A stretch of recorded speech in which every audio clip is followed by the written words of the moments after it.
Hey, welcome back to Powered by 8 Racing YouTube channel. Let's talk about fire systems. You spend all this time, all this money on a car, and you forget about the fire system. Now, not to get too grim, but more importantly than saving the car is saving your life. There's two types of systems that you can do. You can do a manual system that's cable driven.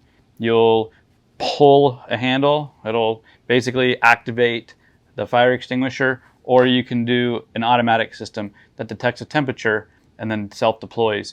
And in case of you get knocked out in a hard impact or something like that, the cost difference isn't probably what your life is worth. So I would say just upgrade to an automatic system, no matter what it is. I got my system from G-Speed. They're a SPA dealer. They can refill the tanks, they can re-inspect the tanks, and just plan ahead because they do have to be shipped ground because of what's inside.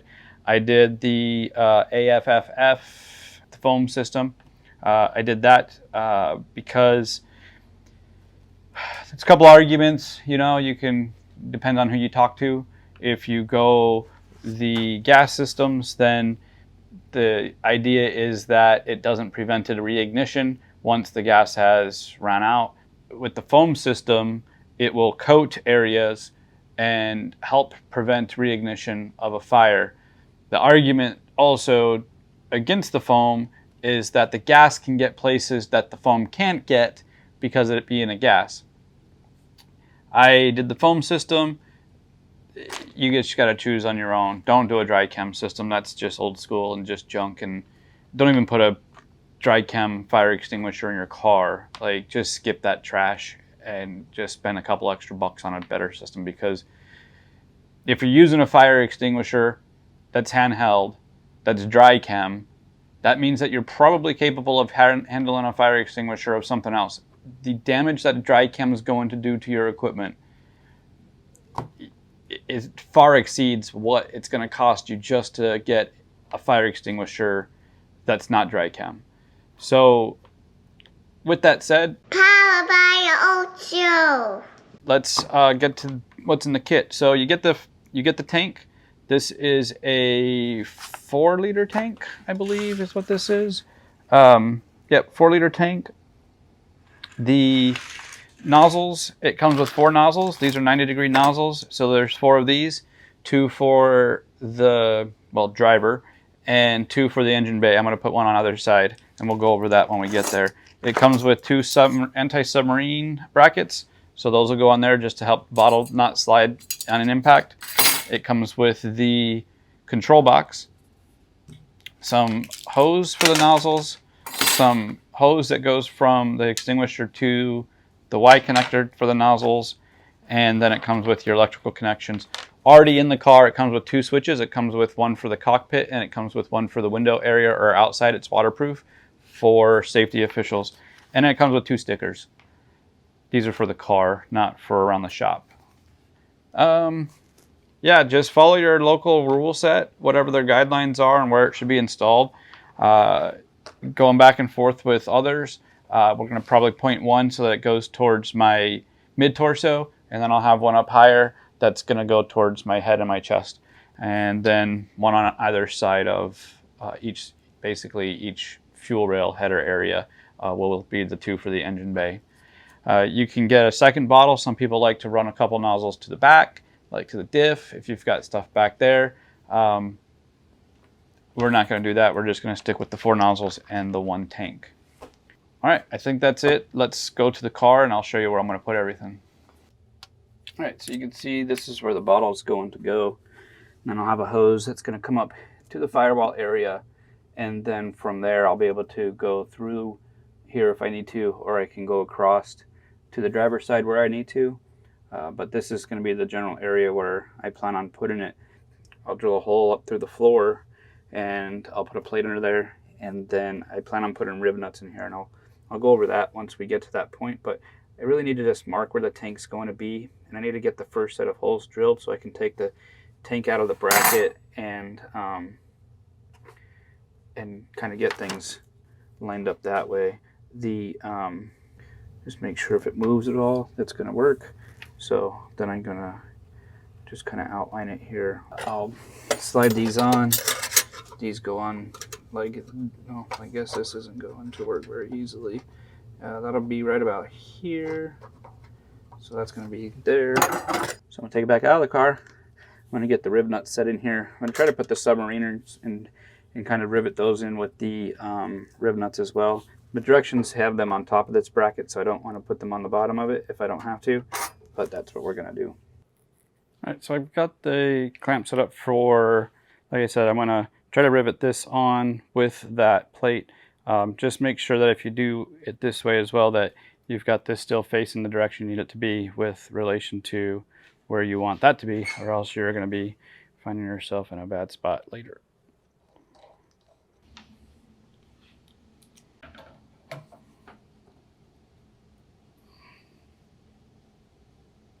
All right, so I'm going to drill here. I think this is where the metal floor comes to.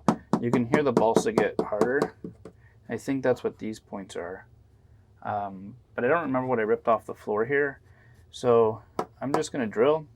If this is where the metal starts, that's fine. I'll just have a better mounting point for this, but we'll see what happens.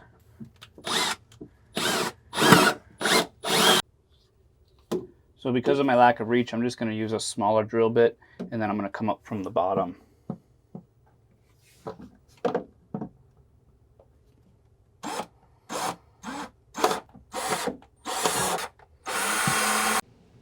You can see the holes here, here, here, and then one just got into the metal. That's okay. The headers hang lower than this point anyway, so it doesn't matter much. All right, so I ran out of time yesterday, but I did get those two L brackets made up. I got those installed. I got the one on the center console done, so you can see it right there. And then I got one up here. I might move down to about right here. It's just on a hose clamp, but it's on an L bracket, and I've got plenty of room above it. I mapped out where it's going to go in the engine bay. So you can see it's here. So it's going to be the nozzle spray here. It'll hit my fuel lines. This side header, that's where I've had a fire before. And then I'll run my line along the firewall up through here and then into there. And then on passenger side is right here. So you can see that spray pattern is going to be here. And then I'll run the hose down under here, and in. And then I've already drilled, you can't see it probably, but there is a bulkhead fitting for the hose in here. It's kind of hidden, but so that's what I'm going to work on now. The tank is in, and you can see the line right here goes up, and then it'll Y out. It'll go that direction, and then the other part goes into a 90 into the firewall, into that bulkhead fitting all right there. All right, so in the car, and I have the tank in. So you can see I put the rib nuts in here, put the submariner brackets. When I rid of those, I captured that with it, and then I did it from the bottom up. Then I've got the big one that goes to a bulkhead. The bulkhead goes into the engine bay here, and then I've got the Y. And this hose line comes up here, comes under the dash, and then I have it go to a Y right here, which then continues up the middle bar of the roll cage to that one, and then it Y's off to this one here. So I'll zip tie everything together, but that kind of gives you the overall idea of where I ran all my hoses. This isn't safety advice other than get a fire suppression system. How you run your lines and how you cut your lines and where you put them, you need to put them where you want them. You can use mine as a guideline, but this is by no means I'm not a fire expert, and I'm just putting them where I feel I need them. So put them where you need yours, and use this as just a general guide. All right, I'm gonna get out of the car, go into the engine bay, and run the hoses for the engine bay. That should be a lot easier. I don't have to, well, I guess I do. I got it when I come from the passenger side over to the driver's side. That's going to be a little bit more difficult because it's going to be one long stretch of hose. So, all right, let's get out there. All right, so outside the car, we've got the 2 nozzles done, got those plumbed. So you can see this nozzle here, it follows the fender well, follows it down to the brake line. This actually goes deeper than it looks. And then right back in here, so right here you can see that's where the bulkhead comes through, tees off. That one goes up, kind of follows the brake line. I'll zip tie this up, and that goes across the top of the cowl, and then it follows the brake line down here, and then up through the hole here, and it will come out, and that's where that one will spray. All right, so now that the hoses are all done, I'm going to do the wiring. The way that the system works is you have a control box here. You'll plug this in, and then there's another piece on the bottle, and then when it detects temperature, it sets itself off, and it has this arm switch and disarm switch, and then it's got to check. So this will be very simple. This is going to sit right here. The line will run down, and then it'll plug in there. It'll split, and it's going to power this as my button, and then I'll run line all the way to the safety worker button, which is way over on the other side. So I lost audio, so I'm gonna just go ahead and dub over this. I'm showing the connectors. One plugs into the bottle, and then the other one plugs into the box itself. And I marked mine just so I knew which one was the longer one that needed to be in the box and which one needed to be in the bottle. And then that side, I'm gonna splice in the 2 buttons, and then one that needs to go to the box and the other one needs to split off to the other button. So I'm gonna put those in the car, and pretty simple system. Once the 2 wires touch by a switch, then that's what activates the fire suppression system. So here you'll see that I'm plugging in the box.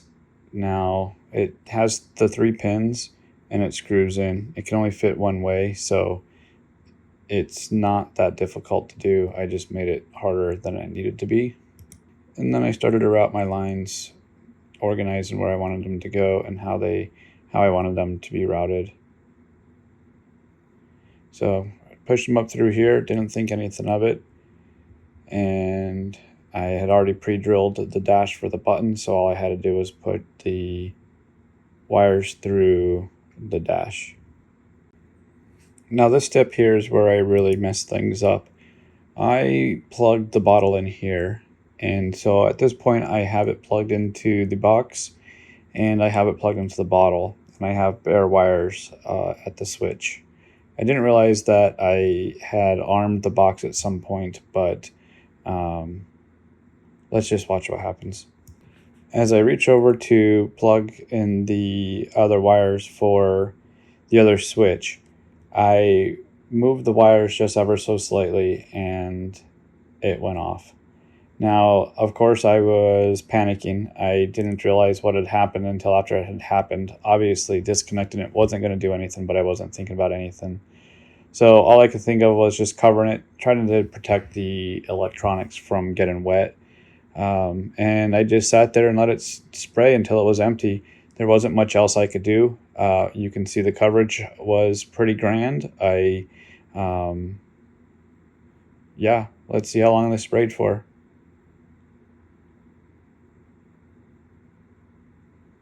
You can see my brother in the background wondering when I was going to stop cussing. So you can see the engine bay here, the driver's side nozzle pretty much soaked everything that it needed to soak. You can see the soapy water, the foam spray. And then on the passenger side, you can see same coverage, looks pretty good. So I'm pretty happy with that coverage of the engine bay. So I don't think I'll need to relocate those. As far as the driver's side, you can see the floorboard's full of foamy soap. And nothing really got up on the dash, so I got lucky there. And then of course the driver's seat got soaked, and we just took it out, let it dry out, and we were good. But nozzle placement was pretty good there. So sorry about that. I lost audio. I had forgot to turn the microphone on and didn't capture any audio, so I just dubbed over a little bit, and you saw what happened there. So one big takeaway that came from that was that I've had a couple engine fires. I've had one header fire on the passenger side. It didn't really ruin much that day, but I've also had a engine fire on the driver's side, which did end the day and could have ended very, very badly, because the engine fire started on the driver's side header and it burned up the fuel line on the driver's side there, and obviously that made a bigger fire than it needed to be. To extinguish that fire, we did use a dry chem fire extinguisher, and to extinguish my other fire, I used a dry chem fire extinguisher. So I have some experience with what they do, and they make a huge mess, and that's why earlier in the video I said don't use a dry chem fire extinguisher if you didn't have to use a dry chem fire extinguisher. Well, I think that I'm kind of, I don't want to say happy, but I'm not super upset that I accidentally set off that fire system. It showed me that it's not that big of a mess compared to what the dry chem does. The foam, it took us about 45 minutes to clean up. I basically just sucked up the foam water off of the driver floorboard and then took the cushions off the seat, let it dry out. Engine bay, we pushed the car out into the driveway, sprayed it down with a hose, air dried it with the air compressor, and that was it. It's clean, and it's not a corrosive material. It's like a soapy water. So I think that in a dry chem, if it was a dry chem system, I think that if I had an engine fire, I would be very reluctant to pull it, knowing that it's pretty much going to ruin everything in the car. I mean, it's going to be a huge mess. It's going to take you out for the weekend, if not more, if the fire didn't damage something, obviously. But a dry chem is going to ruin your weekend for you if you do have a mess from one. So by seeing now what the foam is, what the mess is that it makes, which isn't really anything, the nozzles being placed where they are showed me that it's going to work very well for my application. And I think that, I mean, obviously I'm not going to pull it just because I have a fire. I mean, hopefully I don't ever have a fire again. But if I do have a fire, I will have a fire extinguisher if I can put it out. But I'll at least not be hesitant to push the button on the whole system if needed, knowing that it's not going to ruin everything. So anyways, just, always keep safety in mind. We spend all this money on these cars, and a lot of people forget about safety. So, get your seat belts, get your harness bars, wear a Hans device, get a new helmet. Enough about that. I'll get off my soapbox. And hey, I hope you like this video. But until then, like, subscribe, share, comment, all that good stuff. You know how it goes on YouTube. So anyways, until next time, we'll see you. Powered by the old show.